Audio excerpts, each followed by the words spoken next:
நிறைய மருத்துவ குணங்களுடைய சால்மன் மீன் குழம்பு நீங்கள் எப்போவது சாப்பிட்ருக்கீங்களா? இதோட மருத்துவ குணங்கள் பார்த்தீங்கன்னா, நிறைய பேருக்கு மீன் சாப்பிடக்கூடாது அப்படின்னு சொல்லுவாங்க. ஆனால் அப்படிப்பட்டவங்களுக்கும் கூட இந்த சால்மன் மீன் சாப்பிட்லாங்க தாராளமாக.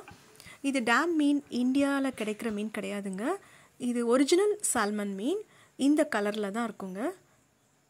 நீங்களும் கண்டிப்பாக ட்ரை பண்ணி பாருங்கள். இது சமைக்கும் போது நார்மலாக நம்ம வெங்காயம் தக்காளி வதக்கி மசாலா போட்டு செய்யாமல் தேங்காவை மசாலா பொருட்களோடு நல்லா வறுத்து அரைச்சி அதுக்கப்புறமா வெங்காயம் தக்காளி தாளித்து சேர்த்துட்டு செஞ்சாலும் ரொம்ப நல்லாயிருக்கும்.